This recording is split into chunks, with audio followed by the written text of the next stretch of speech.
Consistency is overrated. But Victor, what? Every single influencer online is saying otherwise, that consistency is the key to success. Well, I think differently. So in this video, I want to share 3 things that let me code startups, create YouTube videos, and do all of that while studying at uni. So what's better than consistency? Well, recently I was listening to My First Million. It's my favorite podcast of all time. And I heard an idea called seasons. And these seasons are like your focus modes. They usually take a few months or a few years even. For example, it's season for launching this startup, or it's season for spending time with family. And those times can be long. And that's why I made a different version of that, and I call those storms. So working in storms is much better than regular consistency because you deeply focus on one task at a time and you do it for short periods. For example, 1 or 2 days, maybe up to a week, and it gives you just that safety net in your mind that this is the time you focus on this and everything goes aside. So for example, I have an exam session coming up, and in a few days it's going to be an exam storm. So I'm just going to sit every day and learn. And I'm not going to focus on stuff like YouTube videos, for example.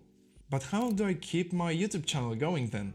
Well, now it's time for the YouTube storm. So what I'm doing right now is batching up YouTube videos, and I'm going to record a few of them, and I'm going to edit over the next few days, and I will post them in the upcoming weeks, right at the time when I'm going to be writing my exams.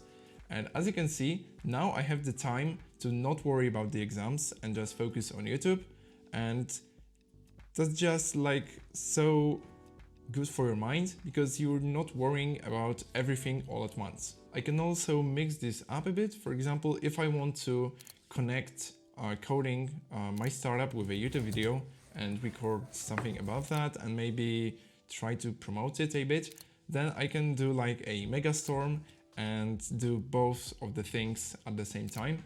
And it will work out too, because it's not everything but just a bigger part and it's still manageable. I would put myself in such big stress if for example, one day I would have to study for a few hours, then I would record a video, and finally at night I would code. I mean, I would be so burnt out, and I just don't do it. I do these storms and it works amazing for me. So give those storms a try if you haven't already. And you can also move on to seasons, the longer storms pretty much, if you find this helpful. But another thing I'd like to touch on is that sometimes you have to do small tasks on all of these things. That's where work while commuting comes in. Alright, good story here.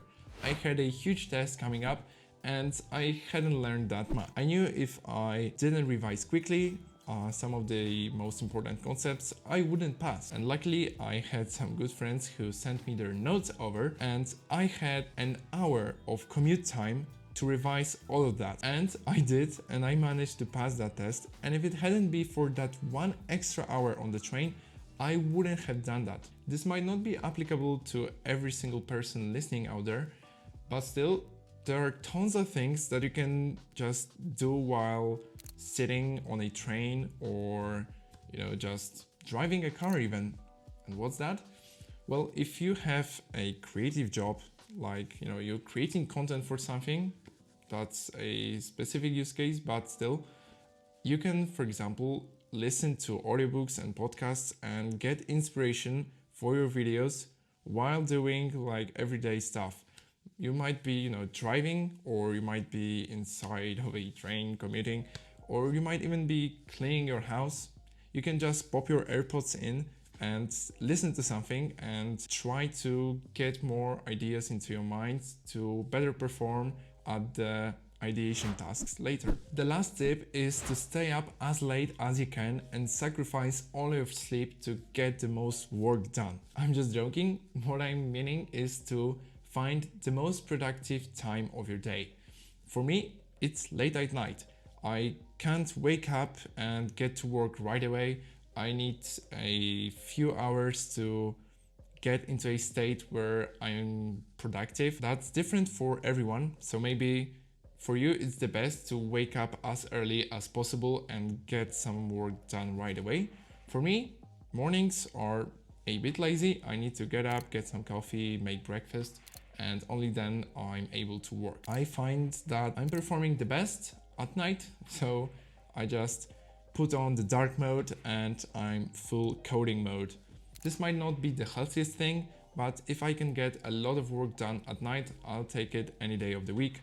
And yeah, sorry Brian Johnson and all of you health gurus, it's just the way I function. There's one more that will help you get your tasks done faster, and it's to put yourself in a bit of an uncomfortable position. So what I mean by that is when I was trying to build my startup, I was just putting it over that I will do it the next day and the next day, and I would never get to it if I hadn't just bought the domain and put it online. And it just made me think, well, people can just Google it and find it online. So I just got right into work to make it look as good as possible at first, and then I got into building the actual product. You can also apply this in other areas. For example, if you're studying or you're making a project of some kind, set a deadline and you can do no more work or studying after that deadline, and it will get you into this productive state, I assure you. So that was the bonus one, actually not 3 but 4 things, and that's pretty much what keeps me productive in this whole YouTube and startup thing. And I hope you can get something out of this and apply it in your everyday life. And if it helps you, let me know. I'm no productive guru like Ali Abdal, but still, I hope that you got something out of this. If you're interested in the startup thing I'm doing, watch this video next to learn all about it.